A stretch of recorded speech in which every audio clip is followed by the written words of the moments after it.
Assalamualaikum warahmatullahi wabarakatuh. Saya ucapkan selamat bergabung ya kembali di mata kuliah Statistika Matematika 1, yang dimana di pertemuan ke-6 ini adalah kita nanti akan membahas tentang teorema Bayes ya.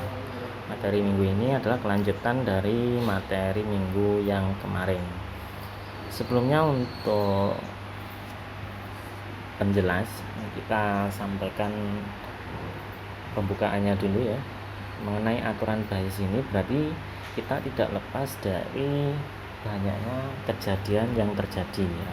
Perhatikan ini, andaikan AA, A1, A2, A3, A4, A5 sampai AN itu adalah suatu kejadian di dalam ruang sampel ya, yang dimana masing-masing dari kesemua ini itu saling asing, jadi tidak terkait antara satu sama lain.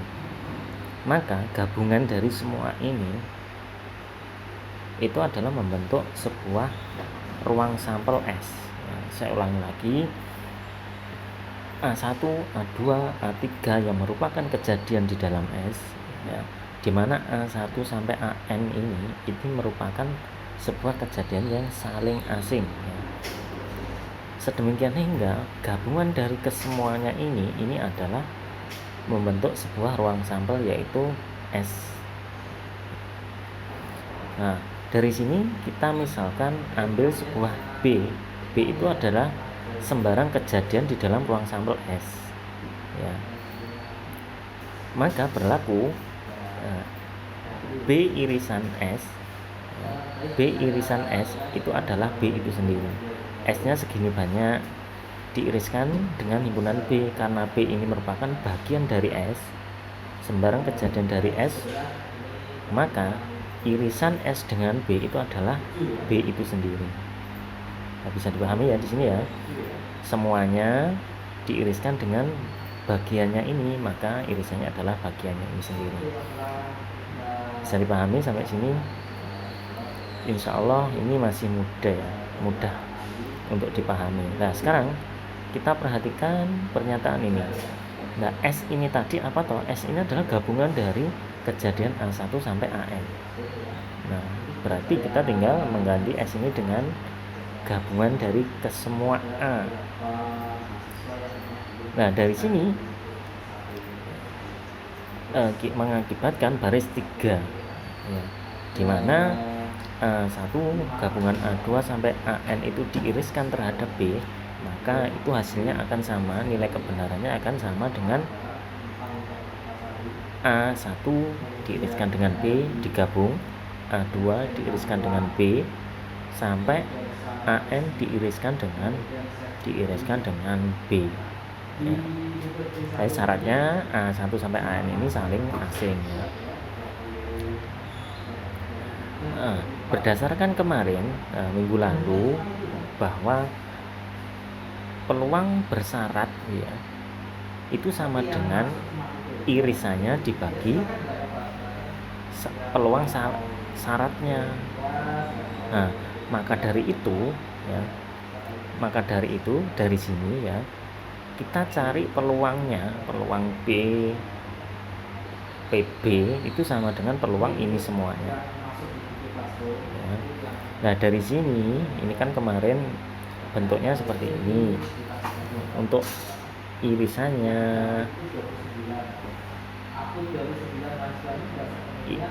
irisannya itu kan kemarin peluang bersyaratnya dikali syaratnya ya, jadi seperti ini. Menurut teorema 3.2 itu adalah teorema yang kemarin. Jadi irisannya itu sama dengan peluang bersyaratnya dikali syaratnya. Yang kemarin dibuka-buka lagi coba ya. Nah, sampai di sini nanti akan membentuk sebuah teorema baru, yaitu PB sama dengan PA1 kali P peluang bersyarat B dengan syarat A1 dan seterusnya sampai PAN dikali PB dengan syarat AN ya. Ini perlu kita garis bawahi ya.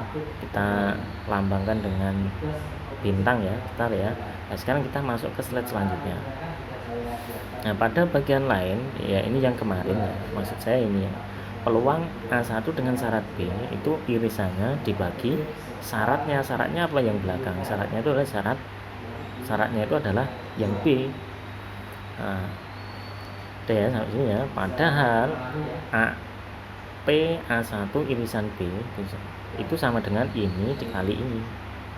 Nah, dan juga jika PB diganti dengan yang bintang tadi, misalkan PB ini diganti dengan ini semua, maka akan membentuk seperti ini ya. Nah, untuk irisannya kan ini toh, ini nilainya sama dengan yang ini, maka kita ganti dengan yang ini. Jadi peluang bersyarat jika dengan kejadiannya sangat banyak sekali, maka teoremanya bunyinya seperti ini. Tinggal kita tentukan banyaknya AI itu sampai berapa I-nya, seperti itu ya. Ini kita masuk ke dalam contohnya langsung. 3 mesin ABC itu turut memproduksi 60%, 30% dan 10% dari banyaknya produk yang dihasilkan oleh suatu pabrik. Persentase cacatnya 2% ini untuk cacatnya mesin A, 3% ini cacatnya mesin B, 4% ini cacatnya untuk mesin C, seperti itu ya. Produk-produk diambil secara acak dari pabrik tersebut untuk diuji mudanya. A disuruh untuk menentukan probabilitas produk yang diambil adalah cacat. Yang B-nya, jika produk yang terambil adalah cacat, berapa probabilitas itu peluang ya, berapa kemungkinan kemungkinan produk tersebut diproduksi oleh mesin B. Nah, seperti itu. Jadi yang pertama dulu kita jelaskan probabilitas produk yang diambil itu adalah cacat. Nah, ini kan ada 3 kan ya, ada 3 mesin, berarti AI-nya nanti sampai 3, yaitu karena ini simbolnya ABC, bukan A1, A2, A3, tapi PA, PB dan PC. Ya, dimana tinggal kita masukkan di sini ya. Untuk PA berarti PX per A. Nah, untuk PB berarti PX per B. Nah, kita tinggal masukkan PA itu peluang A, peluang A-nya berapa sini? Peluang memproduksi A-nya itu kan 60%. Peluang X memproduksi X ya. Kita misalkan X itu adalah cacat tadi ya, peluang terambil cacat dengan syarat A. Dengan syarat A itu maksudnya dengan syarat mesinnya mesin A. Berarti 0,02 yang ini 2% jadikan desimal. Itu seterusnya untuk yang ini juga dihitung biasa ketemu 0,025. Jadi probabilitas produk yang diambil adalah cacat itu adalah ini. Itu yang nomor A. Sekarang untuk yang nomor B ya. Nanti di sini tadi saya suruh memperhatikan diagramnya pohon ya. Nanti di bawah sendiri saya jelaskan lagi. Oke. Soal ini berarti adalah mencari probabilitas produk dari mesin B. Diketahui produknya cacat. Nah, ini ya. Jika produk yang terambil adalah cacat, berapa probabilitas produk yang diproduksi oleh mesin B. Jadi ini yang diminta B, berarti nanti PB dengan syaratnya syarat X ya.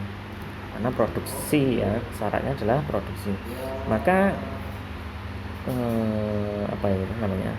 kita pakai rumus yang ini ya. Berarti ini B-nya, ini X-nya, karena AI-nya ini B ya, berarti ini B. Nah, B ya. Berarti susunannya nanti akan seperti ini. Yang bawah itu tetap seperti ini ya. Adalah gabungan ya. Irisan yang sudah diganti dengan peluang A dengan peluang bersyaratnya. Jadi PA itu peluang produksi mesin A 0,6, PX dengan syarat A berarti produksi cacat karena X tadi kan cacat kan, dengan syarat produksi dari mesin A seperti ini, dan yang bawah ini sama ya seperti A tadi, maka dihitung biasa ketemu 9/25. Jadi yang B itu adalah jika produk yang terambil adalah produknya cacat, berarti X kan syaratnya tadi, karena X tadi misalkan adalah produknya cacat, berarti syaratnya adalah X. Untuk yang P ini syaratnya X, mesinnya mesin B dengan syarat X, seperti itu. Nah ini diagramnya ya, diagramnya maksudnya produksi dari suatu barang dalam sebuah pabrik itu kan satu ya, 100% ya, 100% itu dibagi, mesin A itu 60, B itu 30, C itu 10, seperti itu. Nah dari 60 ini cacatnya 0,02, yang lainnya selebihnya tentunya tidak cacat, seperti itu ya diagramnya, cara membacanya. Terus yang B dari produksi yang 0,3 ini, yang cacat kemungkinan cacat 0,03, yang C begitu, seperti itu ya, seperti itu. Nah tinggal kita cari apa yang diminta soal dan menggunakan rumus yang sudah kita pelajari tadi, teorema Bayes tadi. Demikian ya, ini ada beberapa soal, nanti tolong kalian kerjakan sendiri sebagai latihan ya, nanti bisa hasilnya bisa ditunjukkan kepada saya. Oke, demikian apa yang dapat saya sampaikan. Assalamualaikum warahmatullahi wabarakatuh.